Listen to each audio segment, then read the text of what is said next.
Thank you. I'd like to call the meeting to order this morning and acknowledge that we are in Treaty 1 territory, the home and traditional lands of the Anishinaabe, Ojibwe, Inuit, Cree, and Dakota peoples, and in the national homeland of the Red River Métis. Our drinking water comes from Shoal Lake 40 First Nation in Treaty 3 territory. My name is Brent McIntyre, and I'll be chairing the hearing this morning. And zooming in is a panel member, Marcel Larondo, and in the boardroom with me is Ian Mann. Our assessor today is Jamie Fougere, and our secretary is Belhan Rojo. We will be hearing applications for revision of the assessment roll in accordance with the Municipal Assessment Act. The matters for which revision is requested have been described in each application, and we will limit discussion to those matters. The statements that are made at this hearing are sworn testimony, and anyone speaking to the matters must be sworn in. Be advised that comparisons of assessments of properties are not considered evidence of market value by the Board of Revision. The Board of Revision is appointed annually by Council and is independent of it and the City Administration. It makes its decisions on the basis of the evidence provided at this hearing and issues a written order that will be mailed to all parties as soon as possible. Please note that the board's decisions with respect to an application may be appealed to the Manitoba Municipal Board if the matter pertains to assessed value or classification, or to the Court of King's Bench if the matter pertains to the application of exemptions from taxation. Should you wish to appeal, information on how to do so will be included with the board's order. With respect to the hearing process, I will confirm the points of appeal with your property to be addressed with each applicant following the swearing in. We will then have the assessor's testimony followed by questions that the applicant may have, and then the applicant's testimony followed by questions. Each side will have an opportunity to summarize if they wish. Once all of the evidence about an application has been brought forward, the applicant may leave. The process will repeat for each item on the docket today. The session will close after all the applications have been heard, and the board will deliberate in private and make its decisions. You will receive the board's decision by registered mail as soon as possible. As information, all public hearings are live streamed, recorded, and will be part of the public record. We will be hearing items 1 through 8 on our docket today. Ms. Rojo, please affirm the assessors and the applicant's testimony. Thank you very much. Mr. Assessor, please state your full name. Jamie Fougere. And you affirm the evidence about to present is the truth, the whole truth, and nothing but the truth? I do. Thank you. Mark Newman. Thank you. And do you affirm the evidence about to present is the truth, the whole truth, and nothing but the truth? Thank you. Yeah, I was just going to say we're getting some noise from the people coming to vote.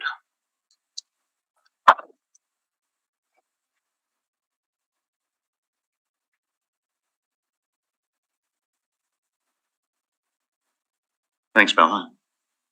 Item number 1 on the docket today is 1045 St. James Street. Is there any preliminary issues with this file? Withdrawn. It's withdrawn. I'm sorry. Okay, well, I guess there's no problem with it. Preliminary file. 15-1. No, I think it's just withdrawn. Yeah, I think we got it yesterday afternoon. I apologize. I was already out and no one else helped me process. Well, that's okay. So our next item is 3025 Ness Avenue. Any preliminary issues with this file? No preliminary issues, but I did send probably about 8:30 this morning. I sent a PDF of recommendations for the hearing. So I just wanted to see if everybody has that. That's in your folder now because I just saw it. Okay, let us just take a moment to look at it. For sure. And see at the panel of the remaining 7 properties, you're getting recommendations which will be accepted on 6 of them, and on 1 we'll have a discussion about a single issue. Okay, that will make this hearing go a lot shorter. Yeah. Sorry, Jamie, are your recommendations in order of the docket? Yes, they are. Okay, perfect. So I'm leaving the recommendations as a single document in everyone's folder. Mr. Larondo, that should be in the OneDrive now. I'm looking. You might need to refresh your page. Okay, shut it all down and redo it again.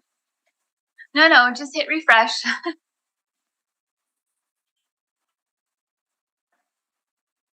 Either F5 on your keyboard or the refresh button at the top of the left side of the screen.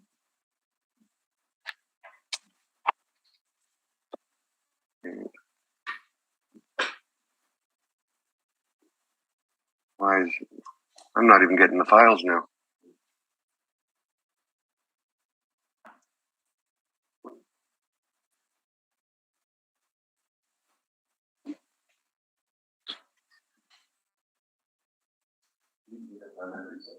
I don't think so. Carry on. I'll find it eventually. Okay, so while that loads for you, I'll email it for you just in case. Okay.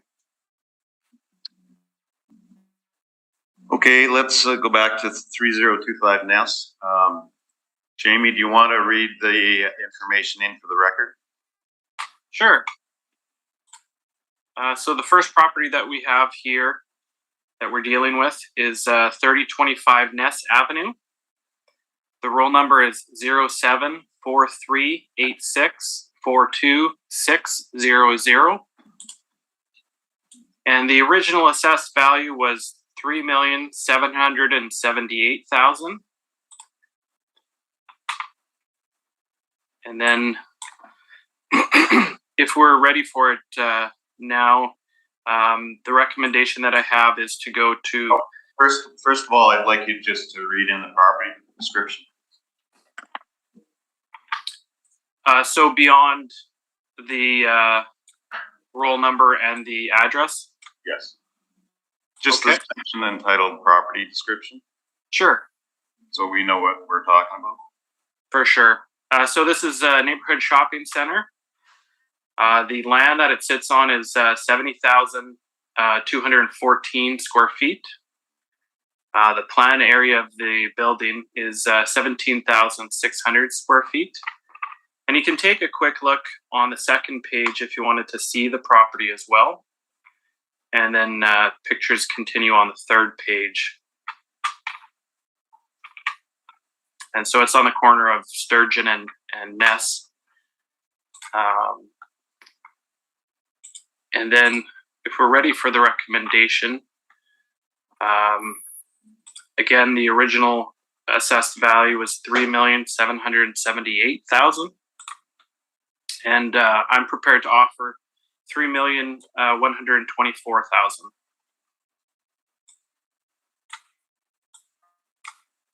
And what exactly have you adjusted on that? The rental rates, I'm just gonna open them side by side here.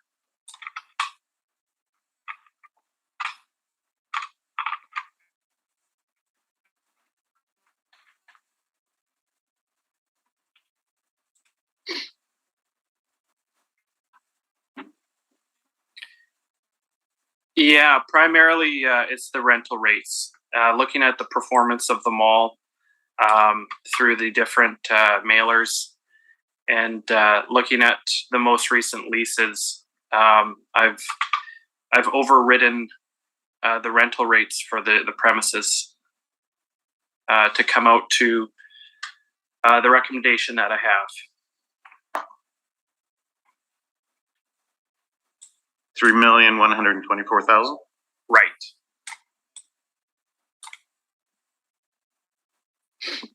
And Mark, do you have any questions? No, that's acceptable to me. I'll go through the panel. Marcel, do you have any questions? Nope. Ian? None, thank you. And I have no questions. I do have a question of our secretary. Oh, okay. Yes? Bell, and all I'm having is my docket show up, and that's it. Everything else is gone. 01 docket, October 14 NCR. I got one PDF, and that's it. Everything else is gone for some reason. Okay, then you might have to go back through the link in your email. That's what I'm trying to do right now, and the link is actually only showing me docket October 14th NCR PDF. And it's not showing anything. All that's coming up is the first sheet. I can't figure that one out. All right, I'll email you the rest of the information. Okay, I'll go back to my email. Mr. Newman, do you mind telling me what property the you'll be contesting? 710 St. Anne's. Thank you.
Okay, so you have the recommendations and their corresponding briefs, and then I'll send you item 5 on its own.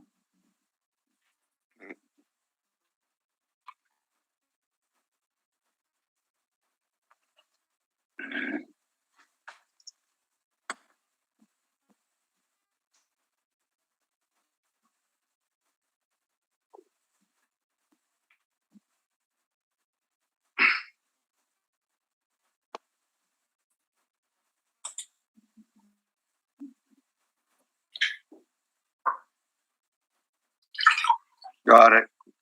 Okay, you should have all the documents now. Yeah, I just gotta find, yep, good. Where's item 5? That's on a separate email. It's on a separate email, okay. Yeah. Because you'll need the applicant brief. I got the recommendations, but I don't have that separate email. I've got the one with all the other ones on it. I'll refresh again.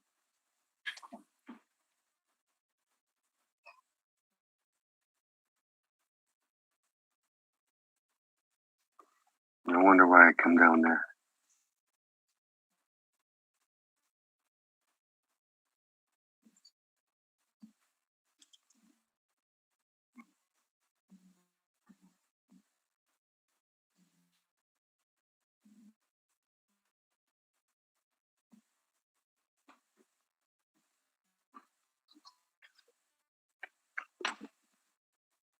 Let's carry on with the other ones while I'm doing this, okay? Please, Mr. Chair. Certainly, we can proceed. The next item on the docket is 648 Elizabeth Road. And Jamie, can you proceed with reading in the details? For sure. So the roll number is 0602147200. This is 648 Elizabeth Road. The property description is that it's a neighborhood shopping center. It sits on 105,755 square feet of land. The plan area is 29,368 square feet. And then it has 8,415 square feet in the basement, which is a former bowling alley space. And you can see the property on my second page. And then continuing on with Google Street View on the third page. And so the original assessed value is $4,438,000. And I'm just going to pull up the original breakdown so I can give you some information on what has been changed with my recommendation.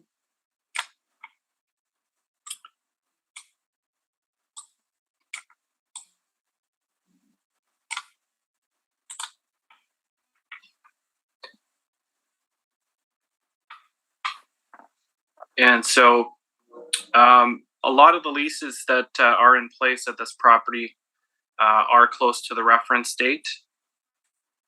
And so we've opted to go to the actuals in this case. And then we've also made an adjustment on vacancy. There is 5,000 square feet in the basement, which is the bowling alley space that has gone vacant for quite a number of years. And then there is also the Scotiabank space, which has recently gone vacant. And that's 3,500 square feet.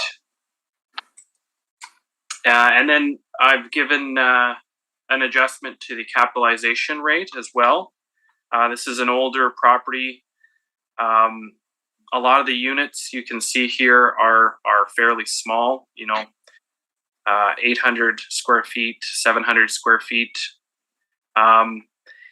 It's also doesn't have a lot of name recognition with the tenants. So we've made an allowance on the capitalization rate as well. And so that results in a recommendation of $3,699,000. Thank you. And Mr. Newman, how do you feel about that? That's acceptable. Thank you. Marcel, any questions? None. Ian? No questions. And I have no questions. The next property on the docket is 166 Meadowood Drive, and Jamie, you can proceed. Okay, so 166 Meadowood Drive, the roll number is 080053681100. The original assessed value was $8,298,000. The property description here, it's a neighborhood shopping center. It sits on 94,839 square feet of land. The plan area is 28,652 square feet. And this also has basement area. And so that adds up to 13,827 square feet. And then you can see the property on the second page of my brief. So this is on Meadowood, across from St. Vital Mall. You can see just sort of across the street with the pink there, that's one of the entrances to the mall parking lot. And then you can see Google Street View on page 3.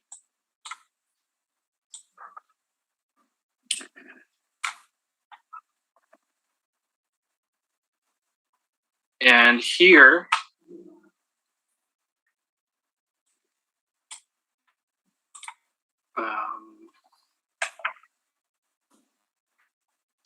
so here we actually have 2 pages for the recommendation. If you're able to see the PDF, the first page is the main floor. And so there's been vacancy issues at this mall. Some vacancy that's lingered for a few years on the main floor, as well as basically it's been entirely vacant in the basement for a few years. And so, well, I should say on the basement front, with the exception of owner-occupier who uses about 1,000 square feet or so of office space in the basement. So on the main floor, I've reviewed the rental rates and think that the rents in place are fair. And so I've used the actuals for my recommendation. And then I've actually split out the vacancy on the main floor and then on the basement. And the reason why I do that is because you'll see on the second page of my recommendation, we're applying $5 for the basement space. And it's easy for the vacancy amount to sort of get away from you if you have sort of mismatched rental rates, and if the majority of the vacancy is in the basement. I've separated it so that they both have appropriate vacancy rates and that it's not overstated. And then, that's the only change. Those are the changes that I made for that one. Okay, thank you. And Mark, how do you feel about the recommendation? It's acceptable. Thank you very much. You know what? Marcel? What was the amount? Yeah, I was just realizing I didn't actually say an amount. That's important. Sorry, I so- put it down from your submission. Pardon me? Go ahead. So the total amount, again, I have 2 pages for the recommendation, but the total amount, $6,899,000. Thank you. Marcel, anything else? Nope. That's Yeah. it. I just have one clarification I'm looking for. The second amount, or the amount on page 2, the indicated market value per square foot, the 224, is that the net operating income as a result of the, sorry, what is that the net operating income as a result of? That's So 224. So the second page of the recommendation, so this is meant to correspond to the basement. Okay. And so where it says the indicated market value there, and it says IMV per square foot, this I don't think is kind of formatted correctly. So basically, I'm just saying the value contributed by the basement is $224,000, and then that's added to $6,675,000 to get our $6,899,000. Unfortunately, I probably should have cleaned up this the spreadsheet a little bit so it's not so confusing there. Oh, that's fine. I got the math right. I just didn't know what the second one was for. But thank you. That explains it. Thank you very much. And I have no questions.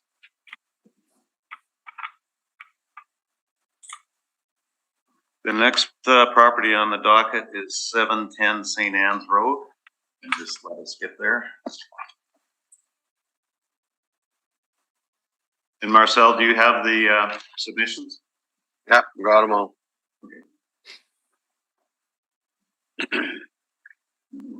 Okay, Jamie, you can proceed. Okay, so the address here is 710 St. Anne's Road. The roll number is 0802103850. So the original assessed value was $25,869,000. The property description, this is a neighborhood shopping center, is how we have it categorized. The land area is 324,232 square feet. It's actually beside another roll number, which we'll see a little bit in the pictures in a moment. So in a sense, because of the shared parking lot, it's actually much larger than that still. And then the plan area is 70,310 square feet. And so you can see on our second page here, outlined in the thick purple line is the subject property. And then sort of, if you look just to the south of it, there's a gas bar towards St. Anne's Road. And then you can see a little bit of the rooftop here, which is the, I believe it's an Extra Foods. And then on the bottom of page 2, you can see the Google Street View pictures. They have a MLCC Some other sort of recognizable tenant names: Bulk Barn, Credit Union, Shoppers Drug Mart, Starbucks.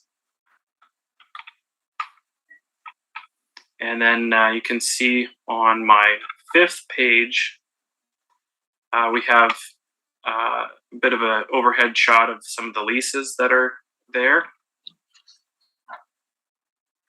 And then I have rental comparables on page 6, but I believe we're essentially in agreement with our NOIs, or else we're very close. So I think in part what this property comes down to is going to be the capitalization rate. So we've originally applied a 6% capitalization rate. And then with my recommendation, I had considered increasing the cap rate to 6.25. Reviewing our own cap rate information this morning, I did see that for neighborhood shopping center, we have a 20th percentile at 6.35. And then if you were to consider this coupled with the extra foods next door, I think it would be reasonable to consider this community shopping center or a power center.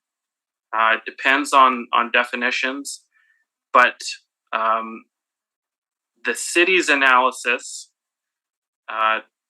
tries to look at this property type as basically the 20th percentile, being 6.35 for the capitalization rate. If you look at our table of cap rates on page 10, now I've mentioned community shopping center, but I do want to point out a little bit of confusion in this table. We have the term community here, which is actually a bit of a misnomer. So the city of Winnipeg's own property types that we have categorized, the community shopping center has been repurposed. So that's actually Concourse Malls downtown. So it's not really a community shopping center in the sense of, a large neighborhood shopping center or a power center. It's actually been mislabeled here, and I've spoken to the people who have put together this chart, and I think we're going to work on a new layout for that. So I would point to our row here where we have power center, and the range from 6.35 to 7, and then neighborhood shopping center from 6.35 to 6.95. So having said that, my recommendation had 6.25, but seeing this, I would be okay with changing it to 6.35. And regarding the rental rates, I should say that I believe that we're basically in agreement on my recommended net operating income. I just want to be clear about that, not the original rental rates that we had on the units. So we've actually I've had this property a number of times, and I've looked at the several years, the mailers multiple times, and I think we were overreaching a little bit with the rents, so I've adjusted them. And so if we use the 6.35 capitalization rate, our recommended value becomes $23,730,000. So that's a new recommendation that unfortunately I didn't get to the applicant prior to the hearing. And your revised NOI is 1,506,836. That's right. Mark, how do you feel about the revised recommendation? Well, we're certainly getting warmer. And I agree with the NOI, just to be clear on that. The cap rate, as I think I said at the outset, is what I wanted to have a conversation about. And I appreciate what the assessor is saying this morning. I still want to have the conversation about the cap rate. Okay, thank you. Any questions of Jamie? I mean? Yes. Yes. So, in many ways, Mr. Fougere, you've taken the sales out of my cross-examination by what you've said here this morning, which is always a good move. But having said that, let's just talk about page 10 a little bit for a moment. The structure of page 10 and the various descriptions of the various property types, that is put there to allow the chart to track what the broker charts do, correct? Correct. Because all the various brokerage firms publish information about cap rates. They describe properties in slightly different ways. So that's what those headings are intended to do. But the broker charts also provide descriptive information about the types of properties, correct? Let me rephrase.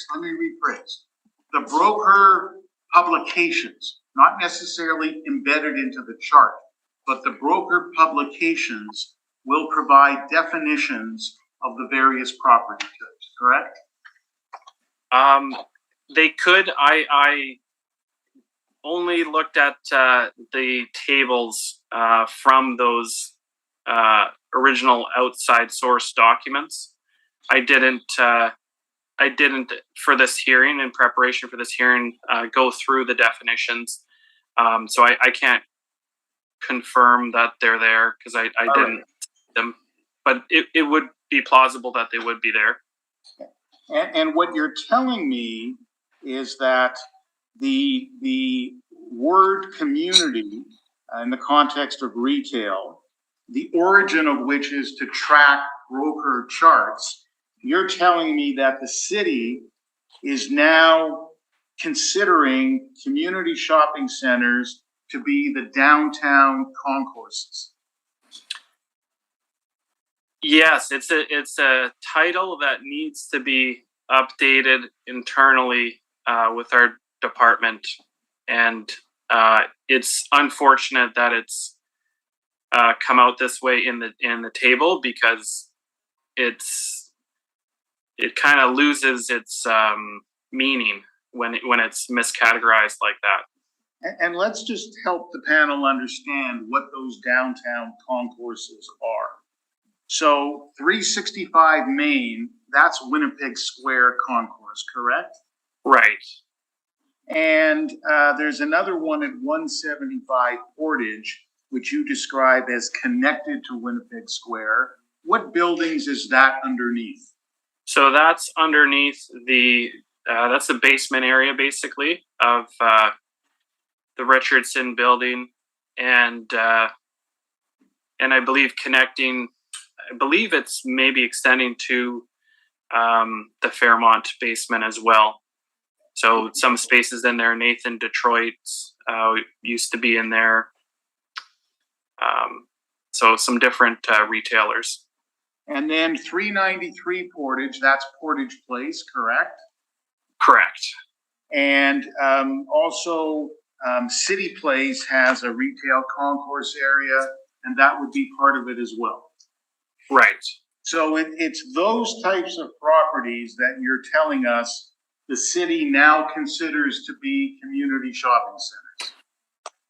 It's we repurposed what we had for the coding and the labeling, and unfortunately we have not renamed it, especially for this chart. I think where it says property type, we've just written those in. So we really should have caught this and titled it something to the effect of concourse malls downtown, for that information there. And compared to the last cycle, the 2020 cycle, and I'm speaking generally, retail capitalization rates have increased, correct? I think they've generally stayed in a similar position. I would have to review that. If you have that with you, I'll get you can to get that that in your presentation. Yeah, I'll get to that in my evidence. All right. So, and you also mentioned that and you showed us in the pictures the edge of the roof. There's an adjacent property, a separate roll, which has an extra foods. That's a large grocery store. Correct. Okay. All right. Those are my questions. Thank you. Thank you. Marcel, any questions? Not at this time, Mr. Chair. Thank you. Ian. Just a couple with respect to the definition, whether it's a power center or a neighborhood shopping center.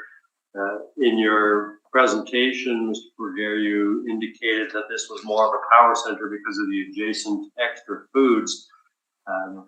There isn't a lot of differentiation between the cap rates of a power center and a neighborhood shopping center, but can you elaborate on what, if any, difference there is between them in relation to this property? So a neighborhood shopping center is sort of a large strip mall, basically. We saw that on, for example, 166 Meadowood. I think it was 28,000 square feet or so. So strip malls tend to be between, say, 8 and 15,000 square feet generally. I think for our categorizations, neighborhood shopping centers are sort of a step up from that. You might have, more than one building, a larger parking lot. You might have a pad site, but it's not quite at the level of, say, a power center. And so for a power center, I would consider something like Sage Creek development, although that's getting quite large now, or, some blocks on Kenniston, and this one as well. Here we're seeing, again, you got a grocery store, a gas station, a drugstore, an LC, a bank. So it really provides sort of almost all the services that you would need. So that's how we're viewing it. And alternatively, I think the term community shopping center would be appropriate as well, I believe.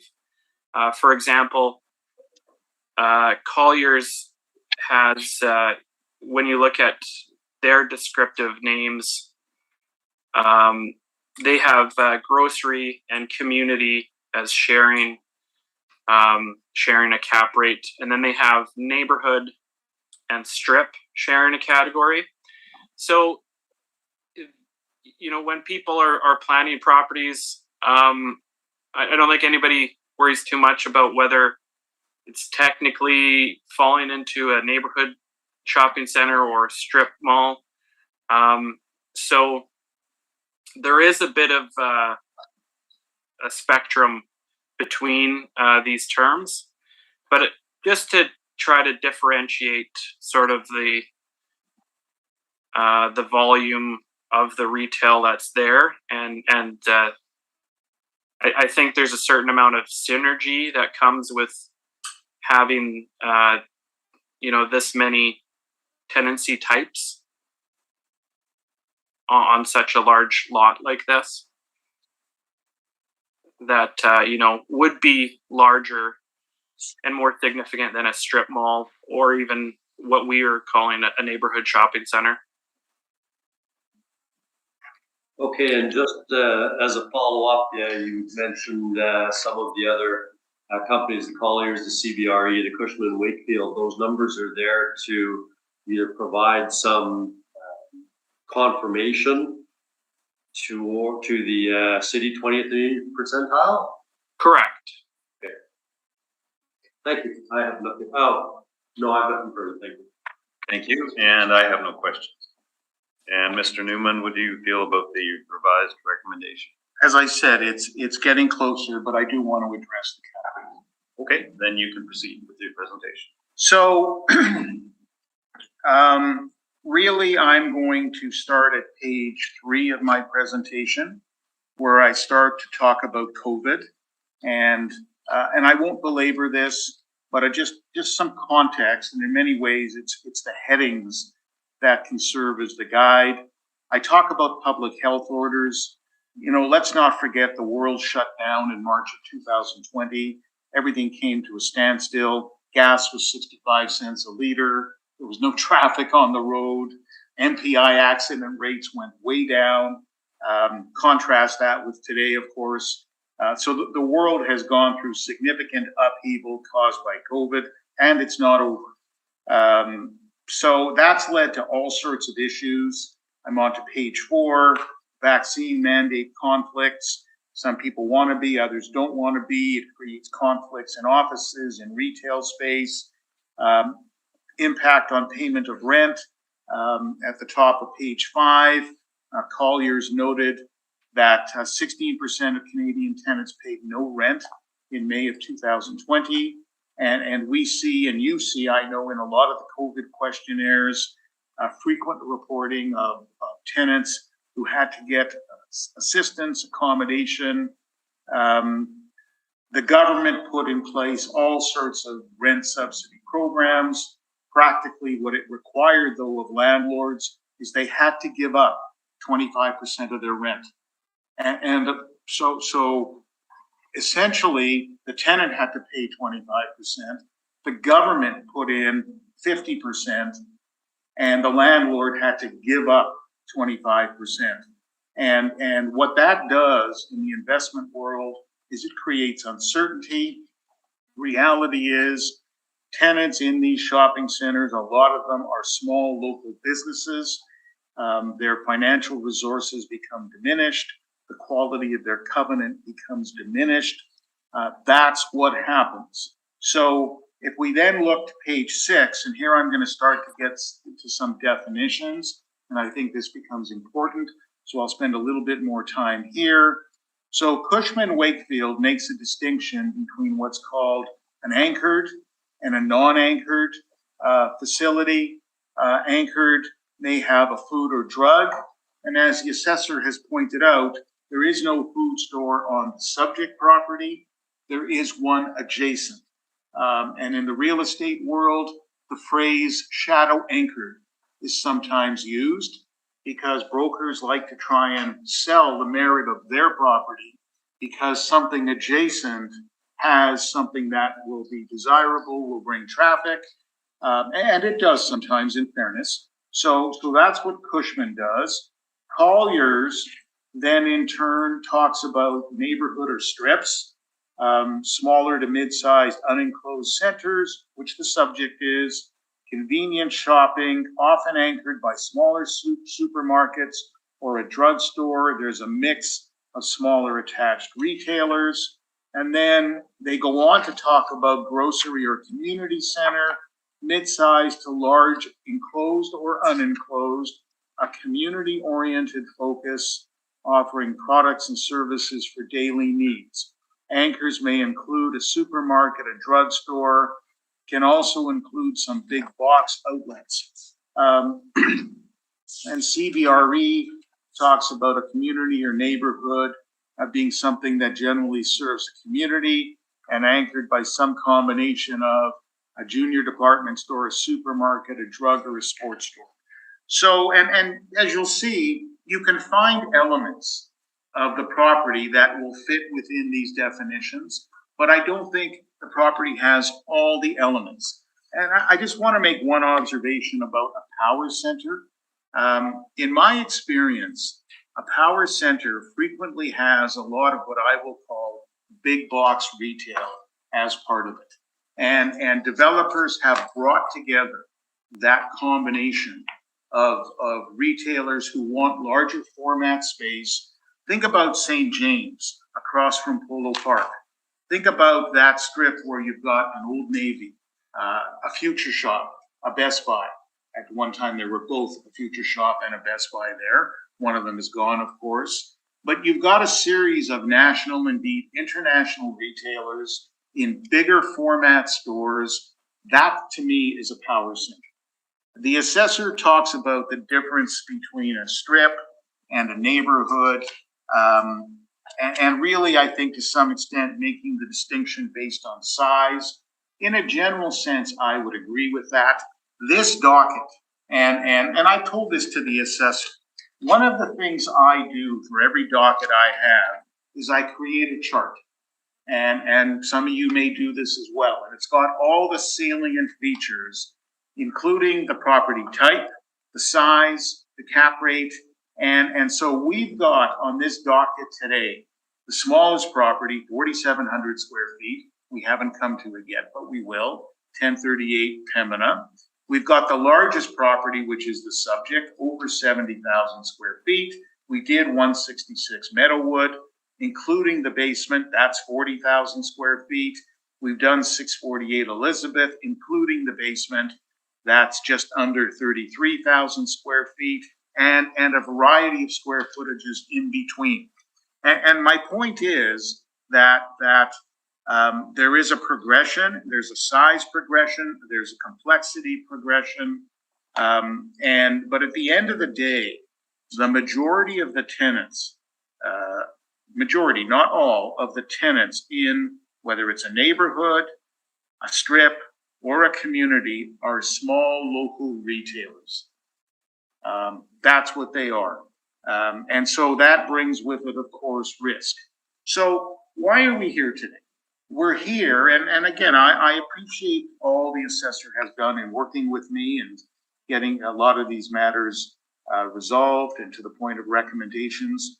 We're here because, to me, the real issue is, where does this property fit into the spectrum? And I'll show you in a moment comparative cap rate charts from 2020 and 2023, and you will see that cap rates have in fact moved up, consistent with the fact that retail has become riskier. Many retail outlets have closed. But to hear that the community shopping center in the city's view is downtown concourses underneath office buildings, and that would suggest they get a 7%. To think that Winnipeg Square, a ghost town, a lot of these underground malls underneath the Richardson building, a ghost town. There's nobody left there.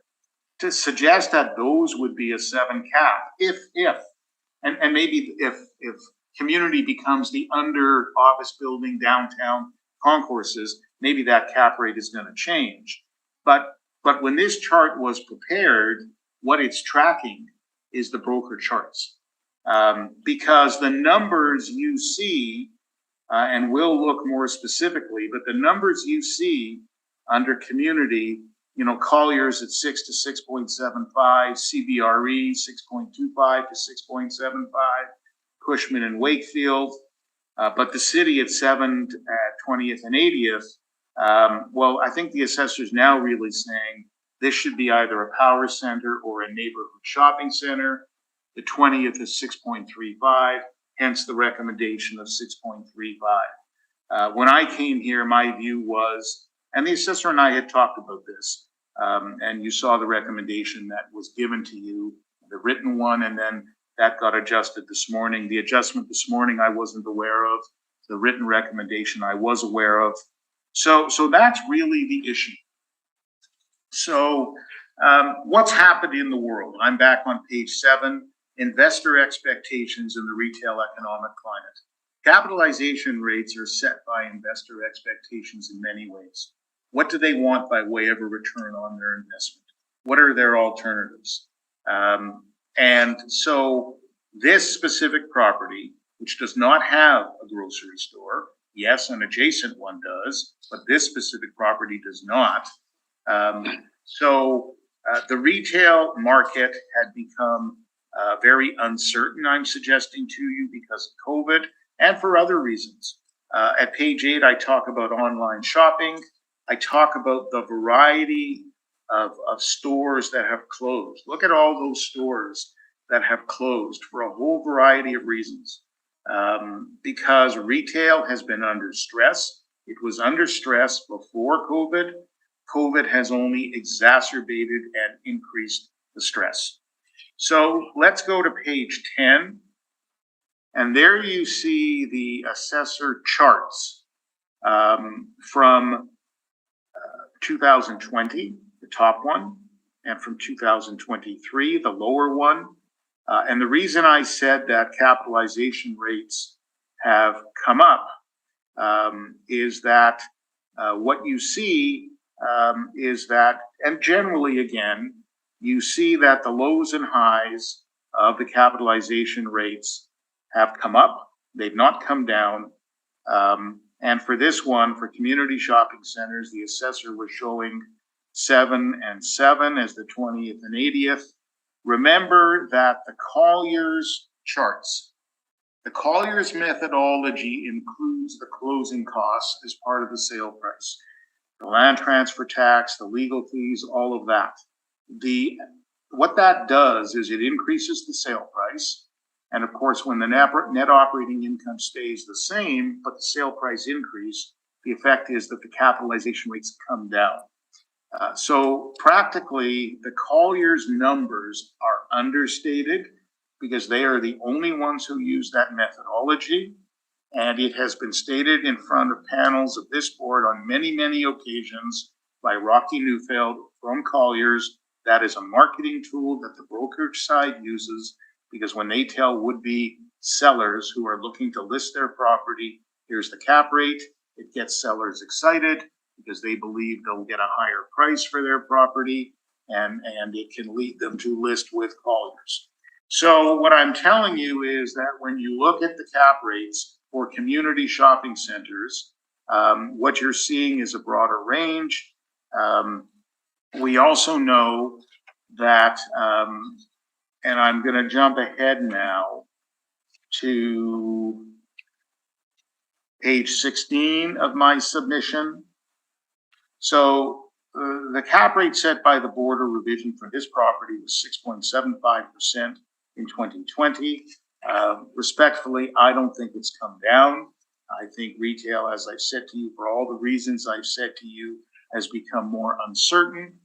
And so if we were to take the assessor's net operating income of $1,506,836 in his written recommendation at a 6.75 cap rate, that becomes $22,323,000. That's my request. Thank you. Thank you. And Jamie, any questions? Yes. You had referred to the property just to the south of it, the share parking lot, has the Extra Foods, and I believe it's a mobile gas station.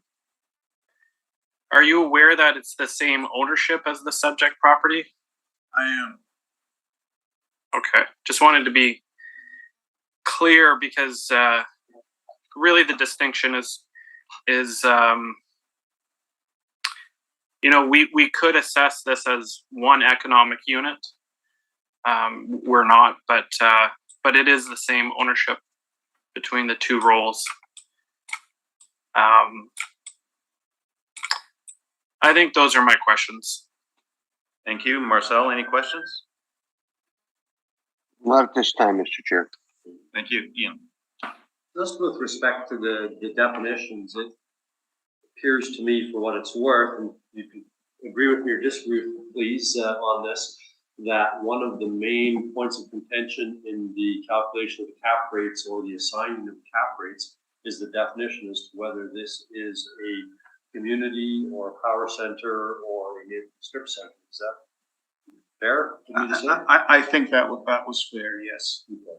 And I'm looking at all of the definitions that you provided on page 5 of the Cushman-Wakefield definition, the Collier's definition, and the CBRE definition. Community or neighborhood, they're characterized in slightly different ways, but focusing on the anchored, it's in addition to a food, they also all include drugstore tenants. And this property has a drugstore tenant, does it not? It does. As well as other anchored tenants. And I'm not sure if these definitions are regional based or national based. I suspect they're national based for an MLCC. Would that be considered an anchor tenant as well? What I would say to you is, in the true sense of an anchor, often a function of size. Probably not, because in relative terms, it's not that big. The drugstore is much larger. But certainly, I would say an MLCC is a desirable tenant for a number of reasons. Obviously, the covenant is good. There's no risk to that covenant. But also, people consume alcohol, or alcoholic products, and so it brings traffic. And traffic, of course, is always good. Thank you. Those are my questions. I just have one question. Mark, just to confirm, what you were looking for was 22,322,000? Yes. Okay, that was my only question. And that concludes this property. The next one on the docket is 1038 Pembina Highway. Any issues on this one? No, there's a recommendation that will be accepted. Okay, Jamie, do you want to read the details into the record? Sure.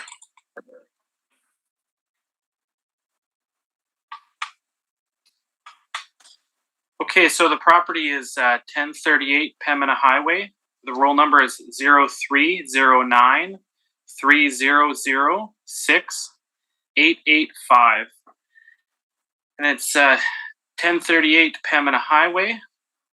It's owned by the Cambridge Hospitality Corporation, which we'll see is a neighboring small hotel just before Jubilee.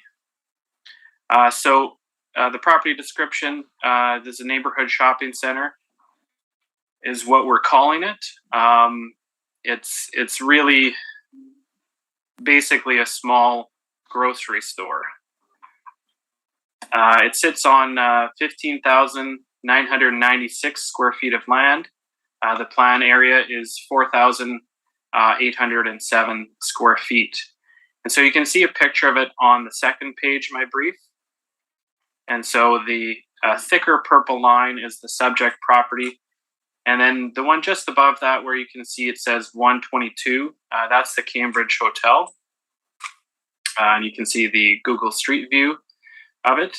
You can see here that it's basically been, it's basically an older strip mall that has been repurposed and renovated through the years to fit the purposes of the VIX market.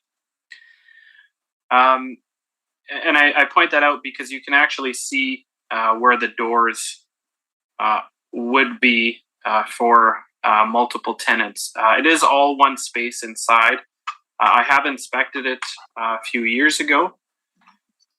And then in terms of what we've done for our recommendation, we've come down and used the actual rent for the space with $1,550. And then we've come up on the capitalization rate to 6.75.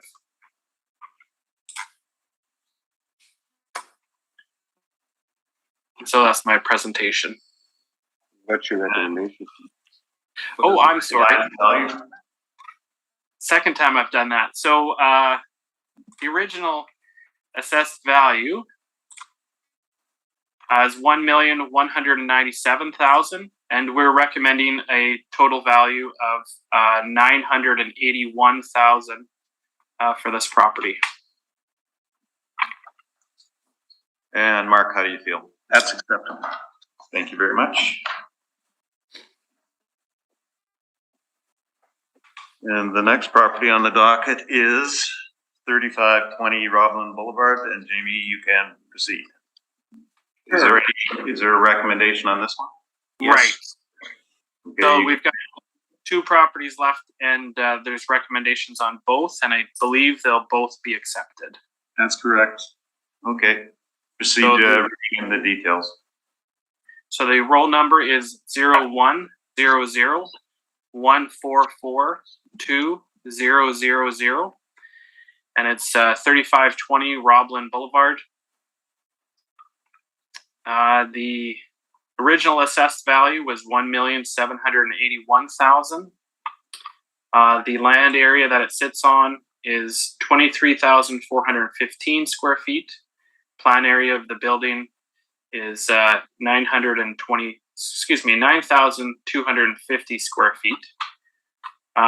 So this is actually a property that can probably better be described as a strip mall.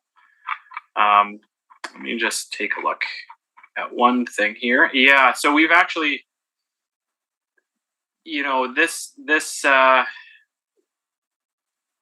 kind of comes to what we've been discussing a little bit about the labeling. So this property is a little bit is incorrectly labeled when you call it a neighborhood shopping center through our property description.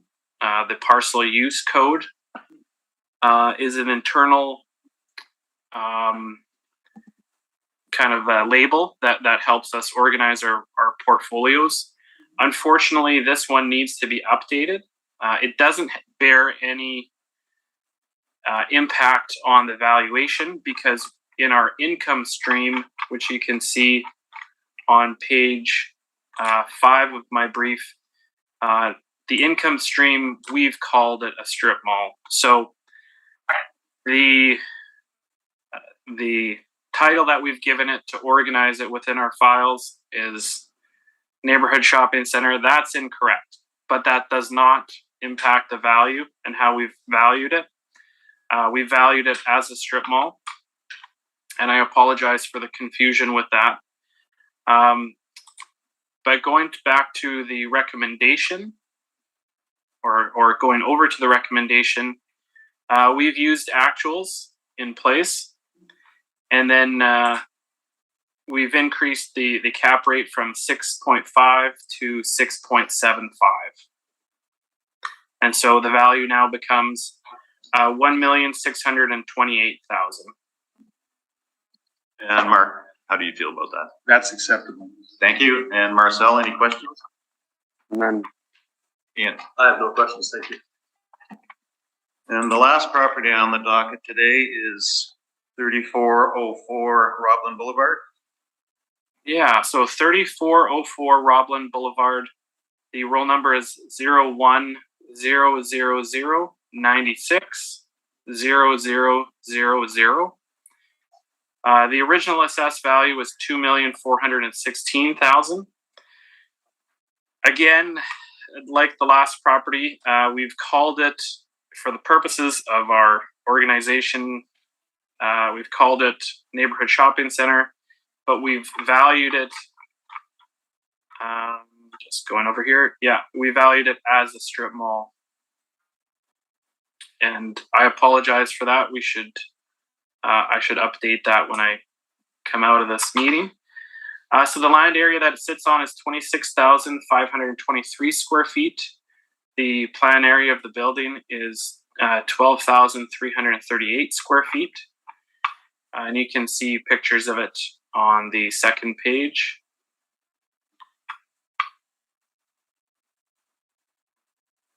And so for this recommendation, just pulling it up. We've made a small allowance for the vacancy. So we went from 4% to 6%. And then we've increased the capitalization rate from 6.7 to 6.75. So the resulting value is $2,313,000. And Mark, how do you feel about the recommendation? It is acceptable. Thank you very much. And Marcel, any questions? None. Ian? No questions, thank you. And I have no questions. We have heard all of the items scheduled today, and this hearing is now adjourned. Thank you very much, everyone. Good morning. Thank you. Have a good day, guys. Yeah, you too. Always.